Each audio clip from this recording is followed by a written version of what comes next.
आता जिल्हा परिषद पंचायत समितीच्या निवडणुका लागलेल्या आहेत. कुणाचं हवा आहे तुमच्या? आमच्या इथं सुरजदादा चौधरींची हवा आहे.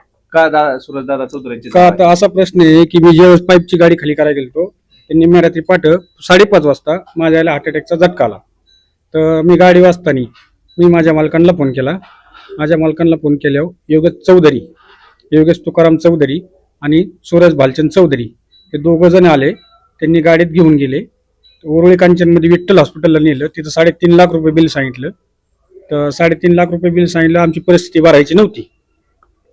तर मालक म्हणले काय असेल ते पुढची टेप बघू आपण. तर मग म्हणले ते पुण्याला घेऊन गेला. सूर्य हॉस्पिटलमध्ये त्यांनी ॲडमिट केलं.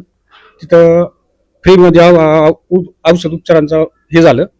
आणि परत तिथं 20,000 रुपयेमध्ये जे 3.5 लाख रुपये आम्हाला बाहेरच्या दवाखान्यात सांगितले होते ते बाहेरच्या दवाखान्यापेक्षा तिथं 20,000 रुपये त्यांनी आमचं काम फ्रीमध्ये करून दिलं आणि पूर्ण आमची आई बरी केली.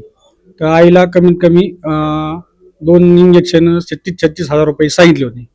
ते इंजेक्शन 2,000 रुपये उपलब्ध करून सूरज भालचंद चौधरींनी दिली आपल्याला फ्रीमध्ये. गोळ्या बी त्यांनी तिथल्या फ्रीमध्ये दिलेल्या आहेत. आणि जे मेडिकलचा खर्च आहे ते बी अजून त्यांच्यातर्फे फ्रीमध्ये गोळ्या येतात. तुमचा पाठिंबा म्हणून आमचा पाठिंबा त्यांना सूरज भालचंद चौधरींनाच आहे. आणि म्हणून आम्हाला जीवाचा माणूस पंचायत समितीला सूरज भालचंद चौधरीच पाहिजे.